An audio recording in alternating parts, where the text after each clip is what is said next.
What's up YouTube, Saf here on SuperSaf TV, and welcome to the detailed speed test SuperSaf style between the iPhone 10 versus the Google Pixel 2 XL. So in the usual style, we'll be looking at benchmark scores, then camera launch, and then moving on to some regular social apps, then some games, and finishing off with RAM management. Now both devices have been updated to the latest software version available at the time of this video, and both devices also have a high resolution, but you are working with more pixels on the Pixel 2 XL. It'll be interesting to see if this will have an effect on the actual performance. And if you want to customize the look of your iPhone 10 or Pixel 2 XL like I've done here, then definitely check out our sponsor for this video, Dbrand Skins. I'm going to be leaving a link to them in the description below. Now kicking off with Geekbench Scores, for those of you interested to see, the iPhone scores quite a bit higher both in the single and multi-core areas, and we'll see how much this translates to real world performance. Now for camera launch, using the quickest method to launch both cameras, both super quick, but if you slow this down, it looks like the iPhone was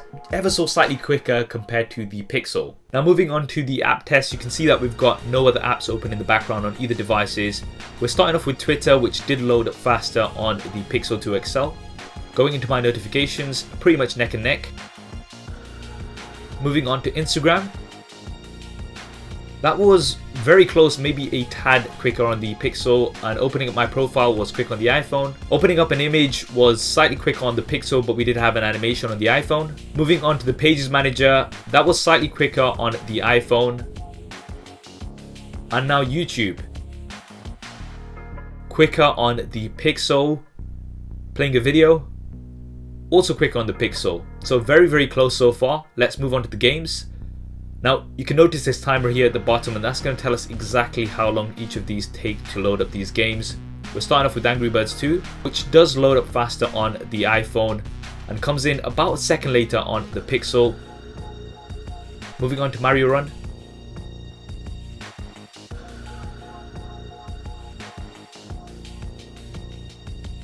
Quicker on the iPhone, but only by a split second. Playing the game. Quick on the iPhone again, but only ever so slightly, so very close so far.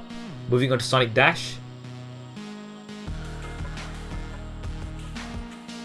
Quicker on the iPhone again, but very close.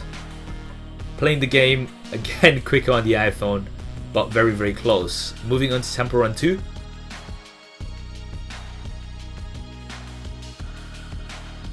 Yep, iPhone. And this time comes in a couple of seconds later on the Pixel. We'll play the game and let's move on to Subway Surfers. iPhone again. Comes in a couple of seconds later on the Pixel. And now moving on to Dead Trigger 2. Very quick on the iPhone. And a few seconds later on the Pixel this time, playing the game. And it is the iPhone again. Pixel comes in about 5 seconds later, so it looks like the gap is increasing between loading times as we load more and more games up. Now we're going to move on to Asphalt 8. Very quick on the iPhone. About 5 seconds later, so it took twice the amount of time on the Pixel. And our final game here, Real Steel. We have loaded up quite a few games, but this is mainly to test the RAM management later. iPhone, and a few seconds later on the Pixel. And we're going to play the game.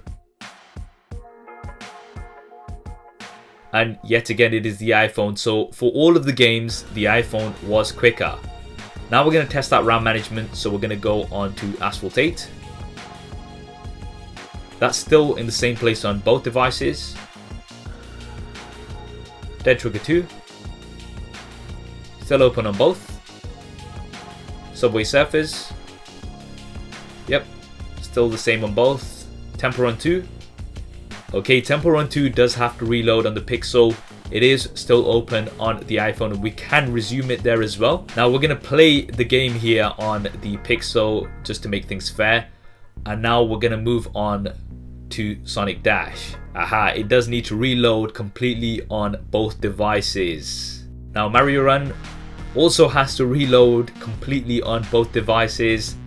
So it looks like 4 to 5 games is the max that you can keep open before both of them start closing off earlier apps. Angry Birds 2 once again does have to be reloaded on both devices. Now let's have a look at some of the regular apps to see if those are still open. YouTube, still open on the iPhone. It does have to refresh on the Pixel, although it is in the same place. Moving on to Pages Manager. Has to reload on both completely. Instagram. Now we're in the same place on the Pixel, but it has to completely reload on the iPhone. And finally Twitter. In the same place on the Pixel and also in the same place on the iPhone, although it did have to reload. So some very interesting results here. When it came to regular social apps, it was a bit of a draw, with some wins going to the Pixel and some wins going to the iPhone. But when it came to games, they did all load up faster on the iPhone. Now this may be partly because we are working with a high resolution on the Pixel 2 XL, so it does have to deal with more pixels. Now when it came to RAM management, neither of these are great, but the iPhone did keep one more game open compared to the Pixel. Now this isn't something we're used to seeing on previous versions of iOS as well as Android, so it looks like because both of these are running the latest versions, they still need some time to be completely optimized. And we can redo this test in maybe a month's time. Let me know if you'd like to see that in the comments below. Also let me know what you thought of this test and the results. I hope you enjoyed this video and found it useful. If you did, then please do hit that thumbs up button for me. It really does help me out. And if you haven't already, then be sure to subscribe and switch on notifications. We've got lots more content coming up on here. Thanks for watching. This is Saf on SuperSaf TV, and I'll see you next time.